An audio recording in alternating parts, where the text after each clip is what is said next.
And hello there, it's me, Colt Sebastian Taylor, adventurer, entrepreneur, and your amateur broadcaster here on Twitch, recording my show for tomorrow, the Saturday Report with Colt Sebastian Taylor on AWSM Radio.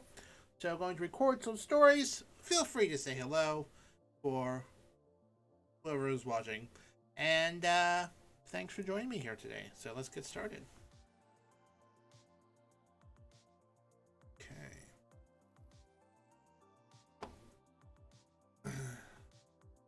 Do my opening. Okay. Put thing over there. 2 monitors.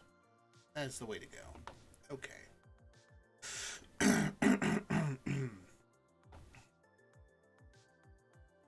Thank you, my friends, and welcome once again to the Saturday Report with me, Colt Sebastian Taylor, adventurer, entrepreneur, an amateur infrastructure expert, and welcome to AWSM Radio, an independent digital-only radio station that plays today's best music, old school classics, along with a rotating cast of all-star DJs.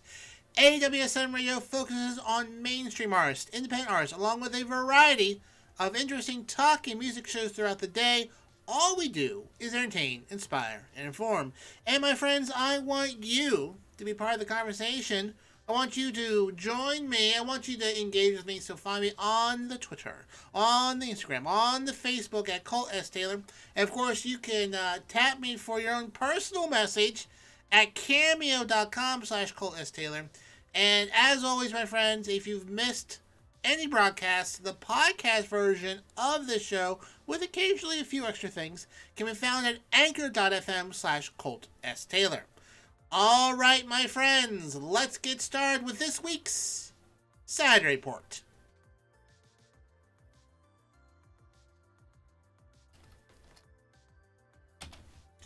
Doot, doot, doot, doot, doot, doot. No, it's the 9th. No, well, tomorrow's the 10th.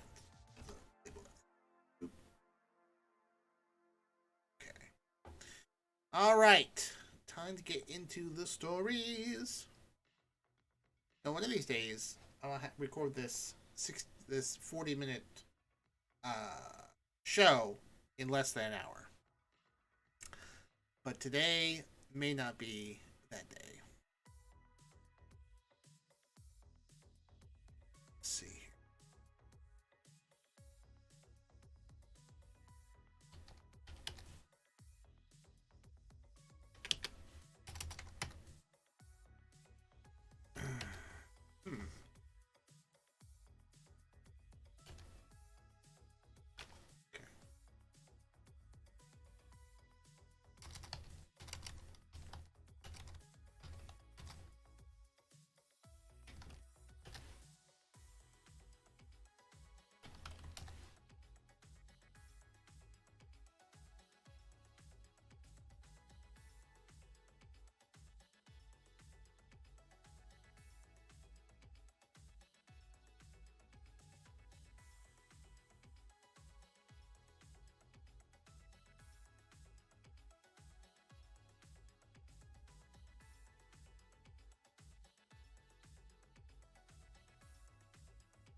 All right, here we go.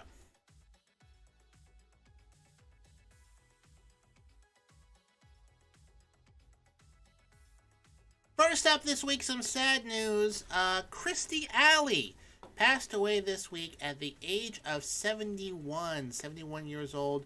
after a brief battle, apparently with colon cancer that was only recently discovered. Chris Daly, best known for playing Rebecca Howell on the NBC sitcom Cheers from 1987 to 1993. She received an Emmy Award and Golden Globe in 1991. She was also, from 1997 to 2000, the lead in the sitcom Veronica's Closet, earning her additional Emmy and Golden Globe nominations. She also had quite a role in the film. I think best known for Look Who's Talking with John Travolta and Bruce Willis as the voice of the baby, by the way, as well as two sequels, Look Who's Talking 2, and which featured two babies, and then Look Who's Talking Now, which featured dogs. So Look Who's Talking 2, Look Who's Talking 2, had also had Olympia Dukakis in it, and Bruce Willis was the voice of the baby in both movies. In the second movie, Roseanne Barr was the voice of the other baby. And then Look Who's Talking Now, the third movie with John Travolta and Kirstie Alley, featured talking dogs. Yes, talking dogs with Danny DeVito as Rox and Diane Keaton as Daphne. So, you know, the first one really was the best one. Also known, I think also well known for her role in Star Trek II, The Wrath of Khan. She was supposed to reprise that role in a future Star Trek movie, Undiscovered Country? I don't know which one, but she didn't. She was also in Summer School, Shoot to Kill, Madhouse, Sibling Rivalry, Village of the Dam, It Takes Two, Deconstructing Harry, For Richer Rapport, and Drop Dead Gorgeous. She was also in The Last Dawn crime series, which received a Emmy nomination in 1997.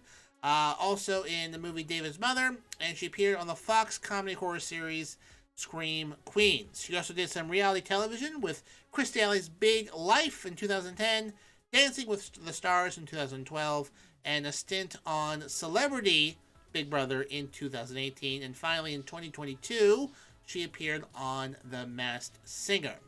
Now, with that said, she was no stranger to a smidge of controversy. She was a big time Scientologist, which got a smidge of criticism after her passing away, with people saying that she was a new OT8, which is, I guess, a level 7, a level 8 operating thetan, I don't know. But apparently there is documentation that once you've reached level 8, you are immune to cancer, apparently. So I have my thoughts on Scientology, but I won't get into that right now. She donated $5 million to Scientology in 2007 as well. So, big Scientology person. She was also a big supporter of Donald Trump, apparently.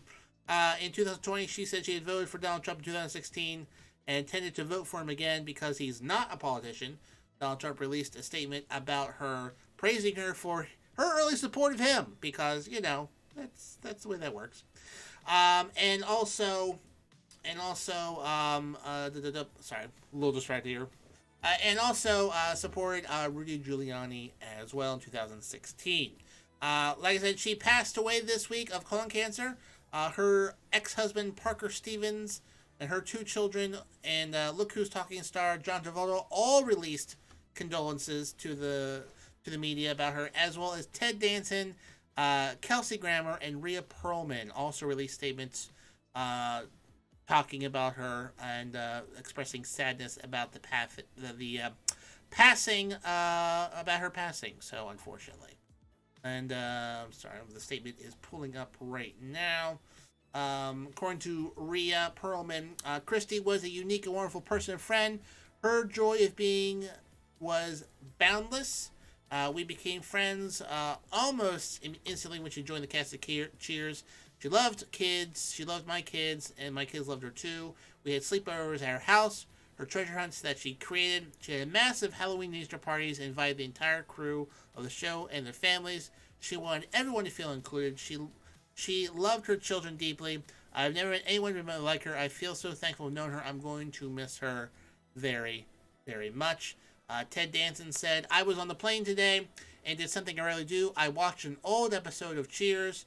It was the episode where Tom Berenger proposes to Christy, who keeps saying no, even though she desperately wants to say yes. Christy was truly brilliant in it. Her ability to play a woman on the verge of a nervous breakdown was both moving and hysterically funny. She made me laugh 30 years ago when she shot that scene, and she made me laugh today just as hard. As I got off the plane, I heard Christy had died. I am so sad and so grateful for all the times she made me laugh. I send my love to her children. As they well know, their mother had a heart of gold. I will miss her. So, and then, like I said, John Travolta released a statement praising her as well. And I need to grab that because I accidentally closed that window. There we go. So John Travolta said, who's also a big time Scientology person too. Let's see here. You know what? I can't find it. But John Travolta said some very nice things about her as well. So Christy Alley, star of Cheers, Look Who's Talking, various other things, has passed away at the age of 71 this week due to colon cancer.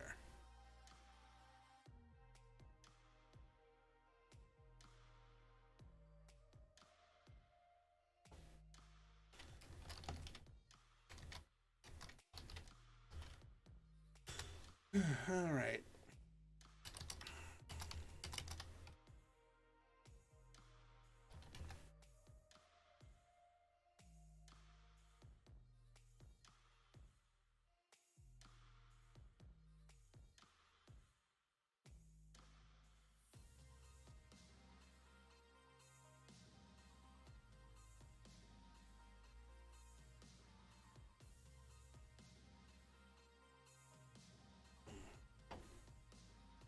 Moving along, also passing away this week, probably a little lesser known, but I knew of him very well. Legendary boxing referee Mills Lane passed away at the age of 85. He was a very famous boxing referee. He refereed the infamous 1997 bout between Mike Tyson and Evander Holyfield, where Mike Tyson bit out a chunk of Evander Holyfield's ear. Fun fact, those two have actually teamed up to sell weed-infused gummies shaped like ears together. And they're selling those online. They're selling hemp or THC, I don't know, marijuana-infused gummies, because that's the big thing now, and they're shaped like ears. Apparently, Evander Holyfield's ears with a bite chunk out. Brilliant marketing move. Anyways, Judge Mills Lane's... referee Mills Lanes refereed that match, ultimately DQ'd Mike Tyson, and then retired from refereeing in 1998. He went on to host his own court show called Judge Mills Lanes, and was also featured in the claymation show Celebrity Deathmatch. That's right, that old show where celebrities would fight each other to the death. He was the referee. And he had a catchphrase of "Let's get it on," and then also in the show, when the contestants would fight each other, someone would bring something very strange into the death match, and Mills Lanes would say, "I'll allow it." I was a big fan of Mills Lanes in Celebrity Deathmatch as well. He left the show in 2002 after suffering a stroke, but recovered more or less from it. He was inducted into the International Boxing Hall of Fame in 2013. He was also, throughout his career, a district attorney, a prosecutor, and actually a real-life judge. And then when he was in the Marines in his 20s, he also boxed in the Marines. He went pro, went 10-1 before becoming a referee in the sport. According to statement, he was in the hospice in his last few months and had passed away this week in Nevada. According to his son Tommy, he said he took a significant decline in his overall situation. It was a quick departure. He was comfortable and he was surrounded by family. So, world famous in my opinion, the famous legendary boxing referee Mill Lanes passed away this week at the age of 85. Best known catchphrases was "Let's get it on" and "I'll allow it." He was a very, very talented person. And listen, Celebrity Deathmatch, cultural point in the United States of watching claymation celebrities beat each other up on MTV, and they got a real life referee to voice the referee. I mean, he was a great referee. I'm a fan. Okay, let's see here. Ellie and Bill Lanes. I'll allow it. All right, moving along. Time for another story.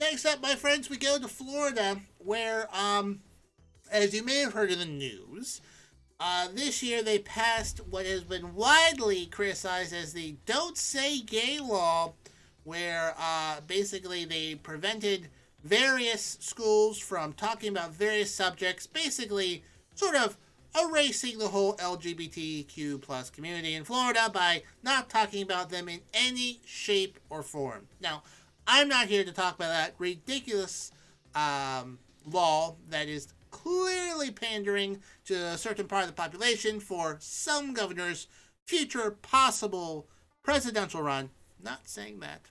However, what I am saying is that it was sponsored and written by a 35-year-old Republican, Joe Harding, who resigned yesterday because he's been indicted on federal charges of wire fraud and other fraud. So, yeah, he was arrested and indicted, and his trial starts January 11th.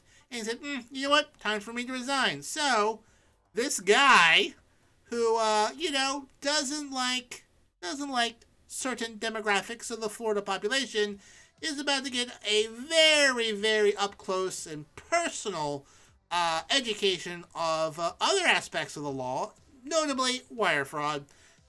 He is accused of obtaining more than $100,000 from Small Business Administration in pandemic aid loans illegally.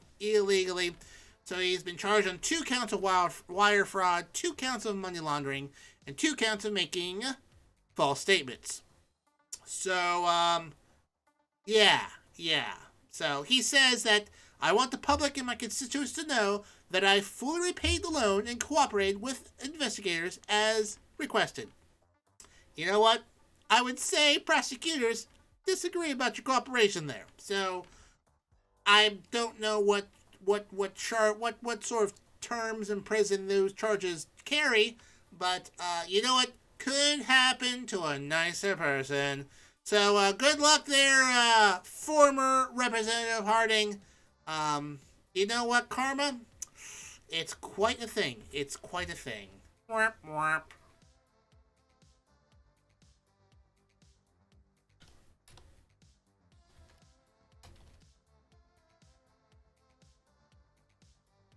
Alright, let's see here. We got 1, 7, 8, 11, 15. I think it's time for a short commercial break.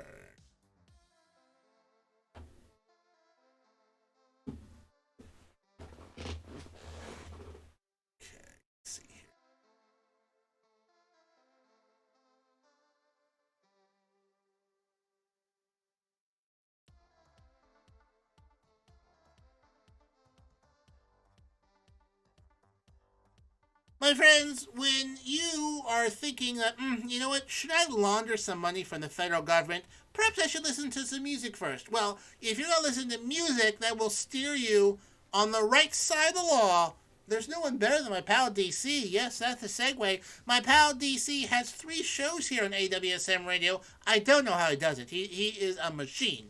And you should listen to every single one of them. The first one is DC Live in Effect, where our in-house DJ, DC, mixes it up every Friday night at 9 p.m. You do not want to miss out while he smashes it on the ones and twos, kicking the beats from South Florida. And then on Saturdays, it's DC House Party Saturdays. DC brings his freestyling DJ to the max. House Party Saturdays gives you all the Miami vibe without actually having to be there. From the top clubs to the bars, DC will bring the party, my friends, to you. That's Saturdays at 10 p.m. And then on Sundays at 10 p.m., it's DC Live in Effect again. So, just to review, we've got DC Live in Effect, Fridays at 9, DC House Party Saturdays, Saturdays at 10, and then DC Live in Effect again, Sundays at 10 p.m. All here, my friends, on AWSM Radio.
Okay, time for a special podcast only promotion.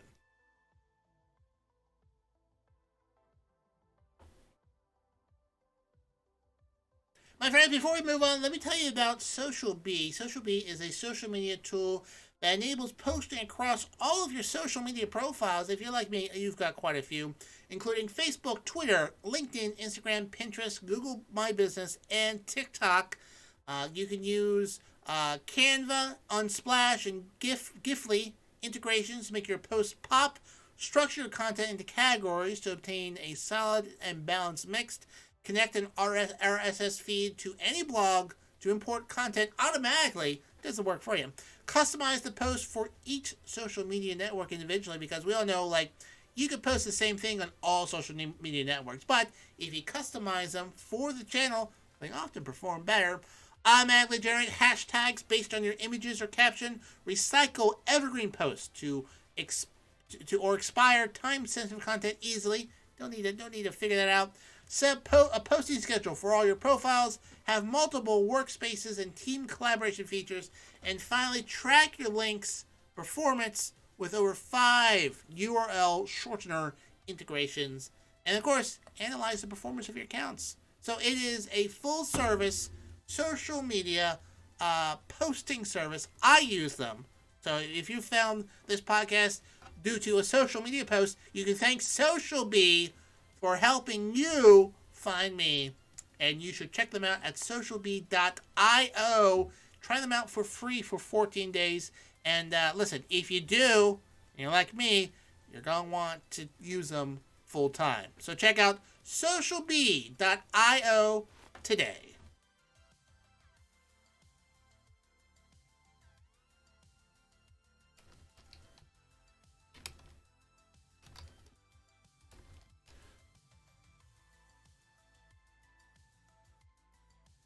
little mid podcast promotion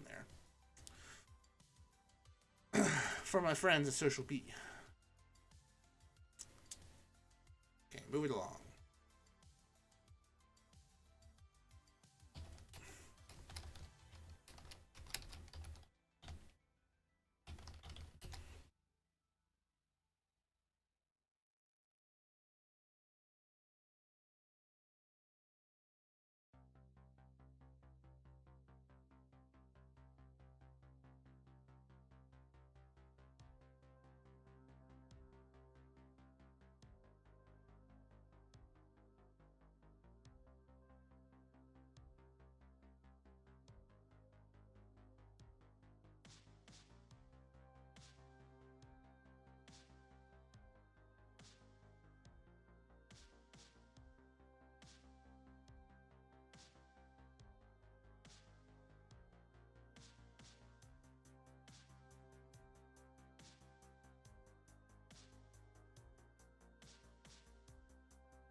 Next up, my friends, we go down to North Carolina, North Kakalaki, where something strange is going on. I've been following this a wee bit for the last week or so. There was a power outage down North Carolina. I mean, not uncommon. North Carolina power outages do occur from time to time. You know, it happens. It happens. But this power outage was a little suspicious. You see, in Moore County, North Carolina, there was a power outage, and it was done deliberately. Yes, it was done. You know what? I need to start over again. Close the story accidentally.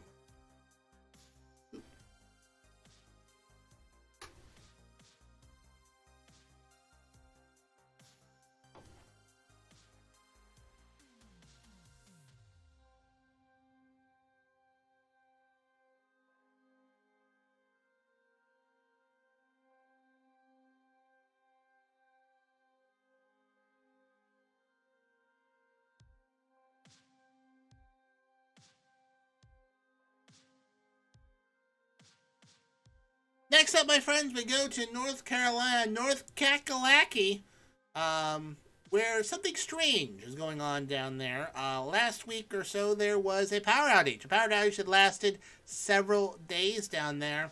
Now, power outages, hey, they happen. Branches fall. Systems wear out. Snow, rain, ice. Even a squirrel might electrocute itself inside the substation. But you know what really doesn't help power substations very well? Gunfire. Yes. Apparently someone shot up two substations, causing power outage of all in Moore County, North Carolina. Now, who would shoot up a power station? Well, to cause a power outage. Now, there is a popular theory right now that this was an attack to stop a drag show. Yes, a drag show was going on in this town in Moore County at the Sunrise Theater, and called Downtown Divas, and it was being protested. And then, gosh, power went out right before it was supposed to happen, almost like they're trying to stop the show by shooting up a power station. Weird, huh? So the FBI is definitely involved because this was a terrorist attack on infrastructure. And it was not one, but two places as well. So it was a coordinated attack on the infrastructure. So it's domestic terrorism, okay? According to a statement released by Jared Holt, the political extremity expert for the Institute for Strategic Dialogue, he did, however, caution drawing conclusions too soon at the time. He said, LGBTQ communities are certainly valid and have more than enough reason to fear that they may be the target of harassment, violence, or worse in today's social climate. But by jumping ahead and making these assertions on something that is deadly serious, like attacking critical infrastructure, I'm concerned about instilling fear into a community that is already on edge when the facts are uncertain. We're drawing all kinds of lines between dots, but unfortunately, none of that is hard proof. It's circumstantial. However, there is a bit of an online suspect for this. A person named Emily Rainey, who is a former military psychological operations officer, who left the military while under investigation for leading a group of people from North Carolina to January 6, 2021, the insurrection of the Capitol, has been a vocal opponent of drag shows in her state. When there was a power outage, she posted less than an hour later, "The power is out in Moore County, and I know why."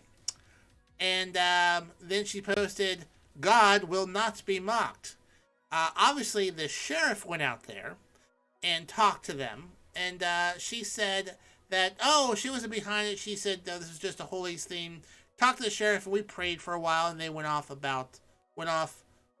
on their way. Fun fact, it seems like she's buddy-buddy with the sheriff, too, so there is a thought that the sheriff maybe not is investigating her as hard as he could, and that's why the FBI is now involved. She has been protesting these things for quite a while, posting things like, "You know what to do," and she is a really terrible person out there. Now that the FBI is involved in this, they apparently have been putting out some warrants, and they have some suspects in mind. But this is a big concern because there have been other incidences against critical infrastructure over the last few days, even the last few years. There were substations in Oregon and Washington that were attacked in November. At least five. One was hit in Oregon. A substation at Clackamas was damaged in deliberate physical attack over the Thanksgiving holiday. The BPA, which is the electric people out there, operators discovered a cut perimeter fence and damaged equipment inside. The company is working with the FBI. And in Washington State, 2 incidents occurred in late November at 2 different substations. Both incidents are currently being investigated by the FBI. We are aware of the recent threats on power systems across the country and take this very, very seriously. And this is a bit of a problem. Because these substations are usually just protected by a fence. It doesn't take much to damage them. And this is a concern from the FBI. In 2013, there was a sniper attack on a high voltage substation in Silicon Valley that destroyed 17 transformers and cost $15 million in repairs. Now, they recovered bullets from that incident, and they're different, the ones used in North Carolina, but it looks like this may be a more common thing. A lot of right-wing extremists online are saying this is a great way to stop drag shows by cutting the power to 40,000+ people in a county for like 3 or 4 days. So, yeah. So, I certainly hope they get these people and put them away for quite a while. There is a $75,000 award out there for anyone giving information leading to the arrest. Those in the area report hearing 20 gunshots in quick succession on the night of the attack, but the power didn't go off for another 30 minutes, which isn't too surprising because, these things start to overheat and then will finally break down. It was crippling. 45,000 homes and businesses had no power for several days. Cell phone towers went down. There was no internet. Obviously, food went bad. There was a tremendous amount of damage to the economy and the area over the last few days. So, glad the power's back on, and I hope whoever did this, they send them away for a very, very long time for their stupid, bigoted, 1950s backwards slack-jawed yokel opinions. Also, domestic terrorism. Not going away for being jerks, but going away to jail for being a domestic terrorist. North Kakalaki.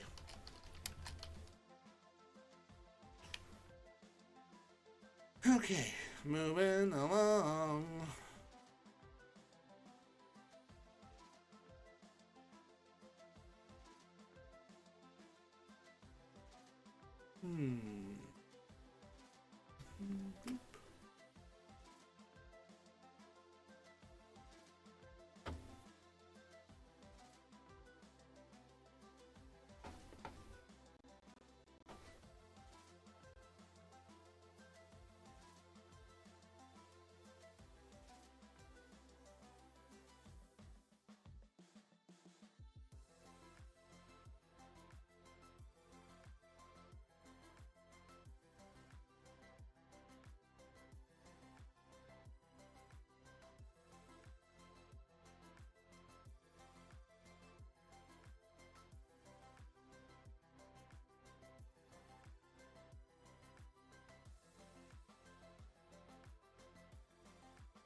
Okay. Next up, my friends, a follow-up to a story I did quite a while ago. And I know that my grandmother would want me to follow up on this story. So remember when Lady Gaga's dogs were kidnapped and then found by just a random Good Samaritan? And turns out that Good Samaritan had a connection to the folks that stole her dogs. Well, and then her dog walker was shot and almost died.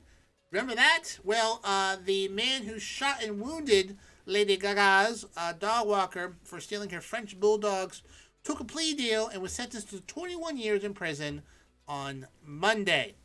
Apparently, the connection with Lady Gaga was just a coincidence. At the time, they thought it was targeted, but it turned out they were just looking for expensive French bulldogs.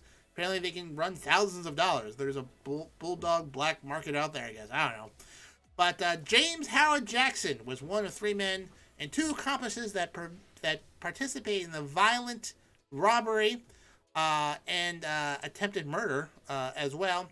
And the dog walker, Ryan Fisher, was seriously wounded. He put out a statement on Instagram saying, "It's hard to believe that it's nearly 2 years since I was taking Asia, Koji, and Gustav out for an evening stroll when, in an instant, I found myself fighting for everything I had to protect those dogs from being stolen. But it wasn't enough. I was beaten, strangled, shot, and left to die bleeding out on the sidewalk, gasping for life. And Koji and Gustav was gone." So Jackson and the other two drove around Hollywood on February 2021 looking for French bulldogs. They found Fisher and the pop star's three pets. Jackson shot Fisher during the robbery on the famed Sunset Boulevard. And nearby doorbell recorded the dog walker screaming, "Oh my God, I've been shot. Help me. I'm bleeding out from my chest." It was a very close call with death. Almost died. He is still healing physically and mentally from the shooting. He's undergoing physical therapy still.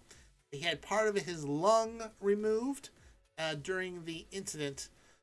During a statement, during the victim impact statement, he said, "You completely altered my life, and I know I can't fully move forward from that night. You shot me until I said those words to you." The dogs were returned several days later by Jennifer McBride, who was also charged in the crime because she had a connection to it. The pop star offered a $500,000 reward, no questions asked, to be reunited with her dogs. Then Jackson admitted the allegation. He admitted in the allegation he played no contest of inflicting great bodily injury, and to a prior strike. The DA's office said the prosecutor's office did not immediately say what the prior strike was. According to a statement from the prosecutor's office, quote, the plea agreement holds Mr. Jackson accountable for perpetrating a cold-hearted violent act that provides justice to our victim. So he was charged with attempted murder, conspiracy to commit robbery, and assault with a semi-automatic firearm. He was actually accidentally released from the jail earlier this year. I guess I missed that. Due to a clerical error, and was recaptured nearly 5 months later. Wow, how did I miss that? I'm just finding out about that. Huh. 5 months to find him again. Jeez Louise. But anyways, his other accomplices pled no contest to a ex-convict in possession of a gun. It was Howard White, and then he was in a relationship with McBride at the time. Will be sentenced next year, and McBride, the one who returned the dogs and hoping to get $500,000, her case is still outgoing. The couple had allegedly tried to help White's son, Jalen White, to avoid the aftermath of the arrest after the aftermath of the shooting. So he's going to jail. Hopefully they don't accidentally release him. No comment from Lady Gaga. I assume the dogs are still doing quite well, but that should probably end that story that I first reported here for a few weeks in 2021. So, I always like to go back and follow up on stories I knew before if they're brought to my attention. I obviously missed the part where it was released for 5 months. Jeez, I guess how did that not make national news and not cross my news desk? I need a better research team. Also, I need a research team because I don't have one. It's just me.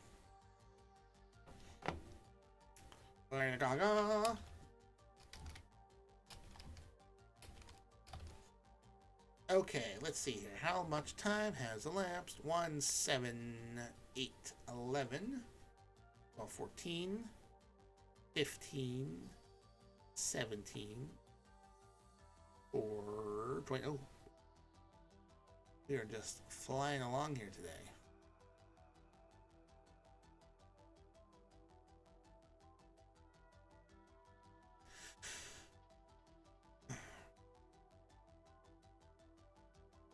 My friends, although Lady Gaga has nothing to say about the conviction of the folks that almost killed her dog walker, I bet Lady Gaga does occasionally make a statement or at least sings a song on the Rock Sessions. Yes, that's right.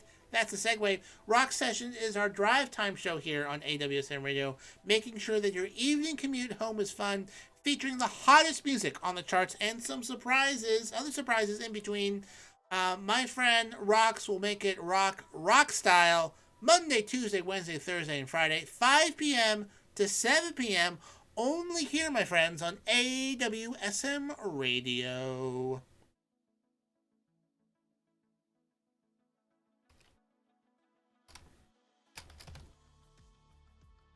Boop.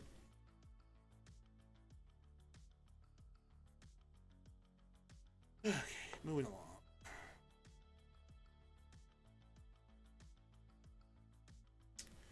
That should be the next RP.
Next up, my friends, we go to South America and Peru, where there was an attempted coup, an attempted self coup in Peru this week.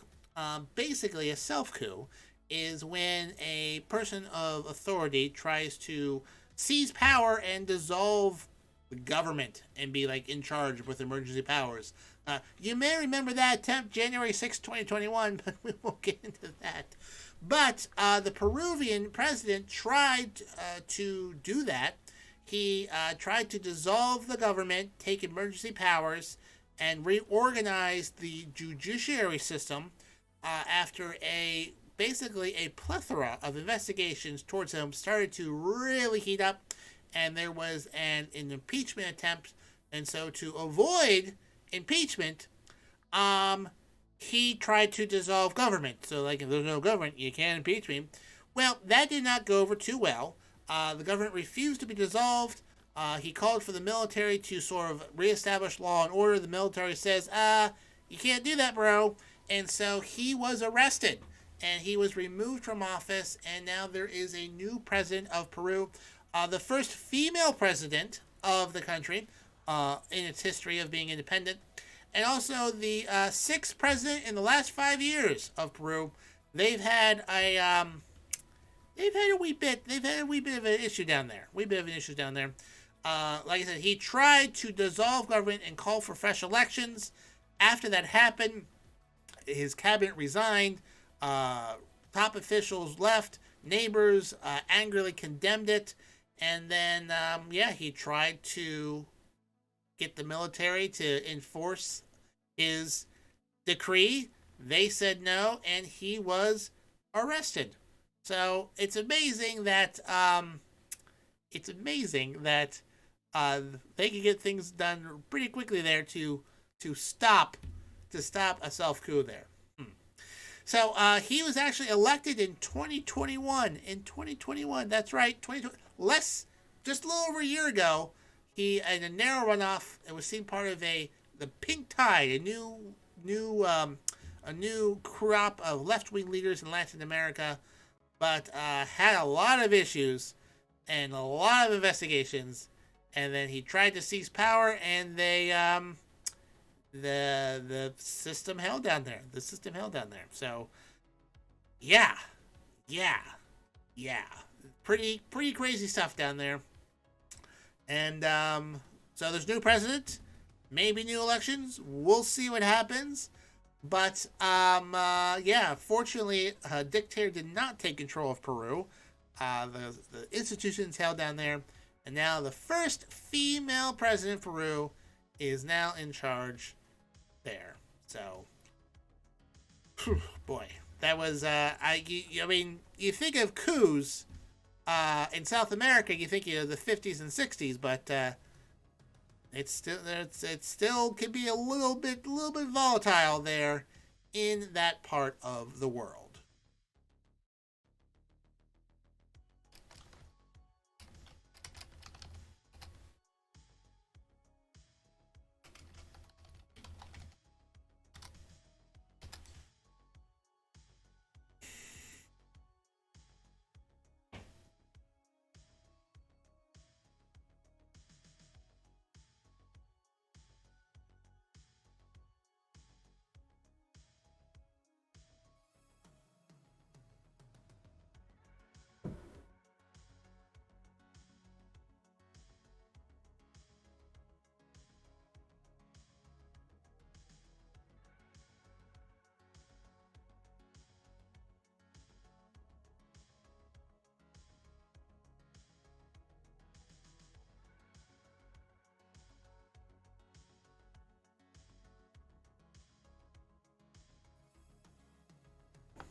But my friends, that wasn't the only coup attempt around the world. On the same day when this all went down in Peru, German authorities said that they had foiled a German coup attempt. Yes, Germany and coups. Boy, doesn't have a great history. But apparently there was a plan to reinstall a descendant of the German royal family, the Kaiser, okay, as the head of state and sort of dismantle the German government in Germany.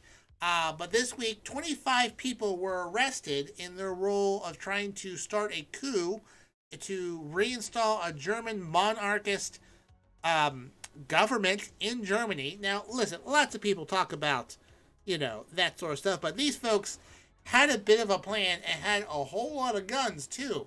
So they plan to attack various government institutions in Germany, attack the Reichstag, make public arrests of German officials, and then reinstate this guy who is a self-described prince. I guess he's a descendant of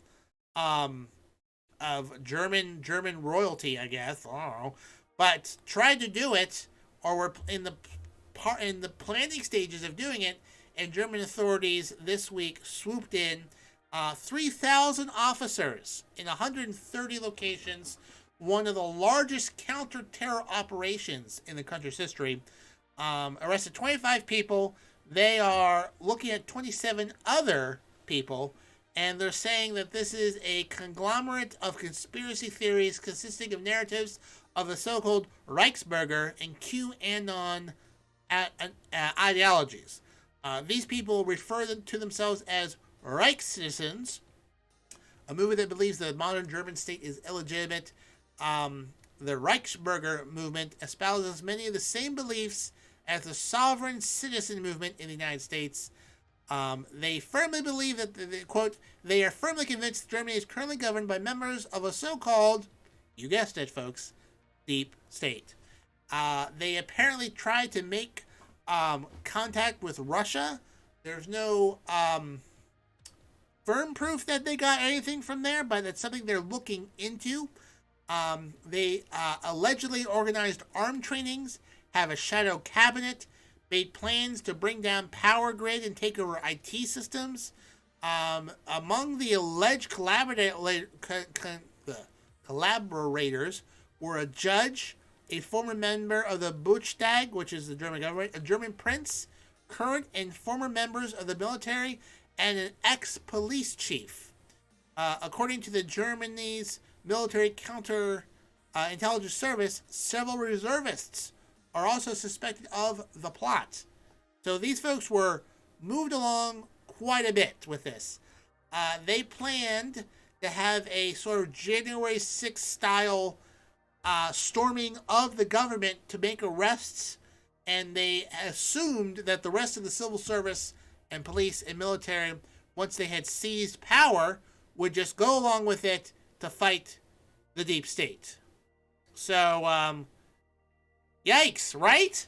And no surprise here. They thought Russia would help them because a lot of these folks, Germany, elsewhere, QAnon, even I'm going to say, I'll be very conservative here to say that certain fringe elements of the right-wing establishment here in the United States think that Vladimir Putin is the great Christian hope to vanquish the deep state. And, other things like, anything that isn't quote-unquote traditional, wink, wink, nudge, nudge, if you get my drift. But anyways, these folks were all arrested. They are looking after some other people as well. And, so, this sort of style coup has been attempted in the past in Germany, in the 20s and 30s.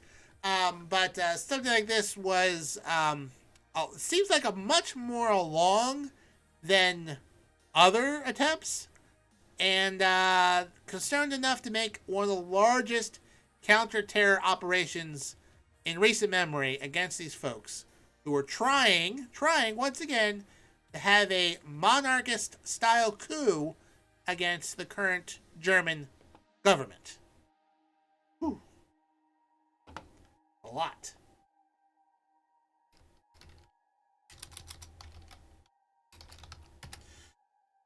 All right, how much time do we have here? We have 1, 7, 8, 11, 11, we'll go with 13, 14, 15, 16, 17, 24, 29, 30. I think that's it. Okay, we'll do one more recording, and then we will be on our way. So almost an hour, under an hour. I got pretty close, pretty close. Okay.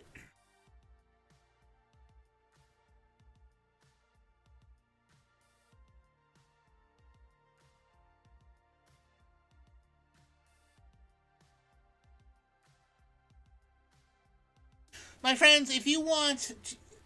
piss.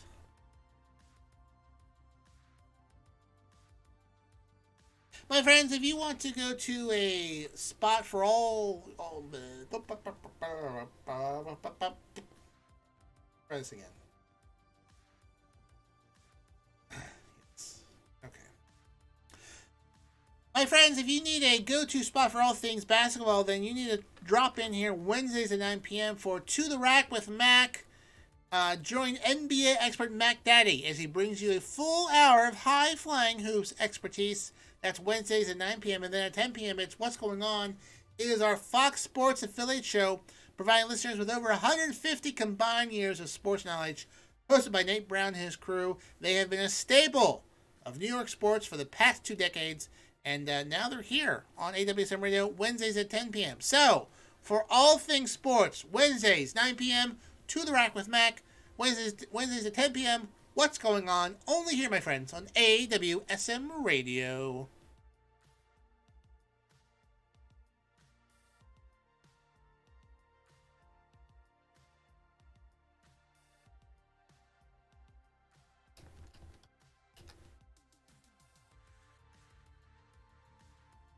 I'm going to record one more promo, and then we'll go right into the channel with my one viewer.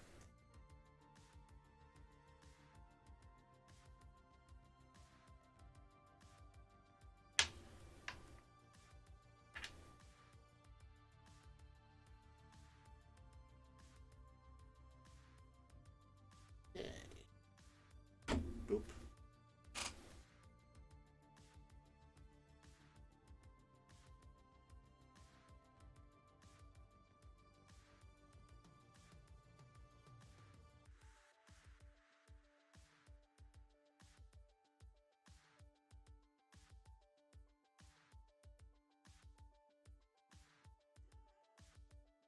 But before we get started today, my friends, I have to tell you, this is a podcast exclusive plug to the Dollar Shave Club.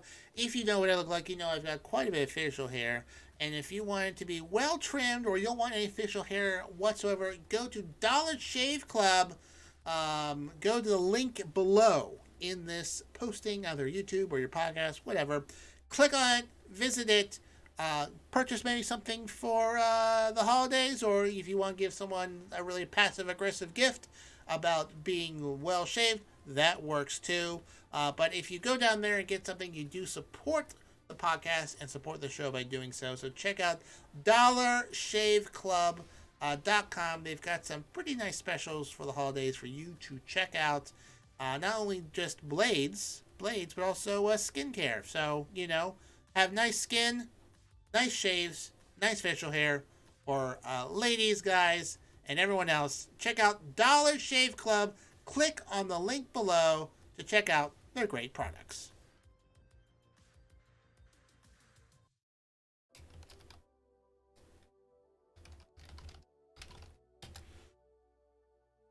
Okay, let's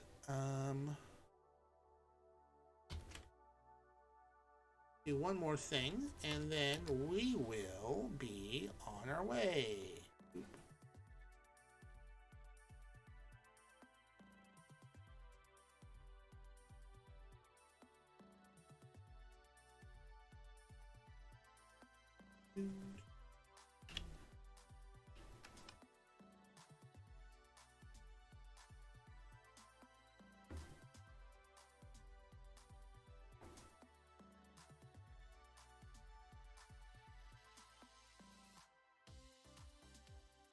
All right. Okay, folks. Well, that wraps up today's broadcast. Thank you for joining here today. And anyway, sorry. This will broadcast in its edited form tomorrow at 11 a.m. Rebroadcasting at Sundays at 11 a.m. And then the podcast version of the show can be found at anchor.fm/Colt S. Taylor. That usually publishes Sunday by noon. Also, the YouTube version of this broadcast, as well as the podcast broadcast, also on YouTube around that time as well. So, we're going to go to the end credits here, end screen, and then we're going to go and raid another channel. Who should we raid? That's a great question. Who should we raid with our collection of viewers? Who's online right now that could use a raid?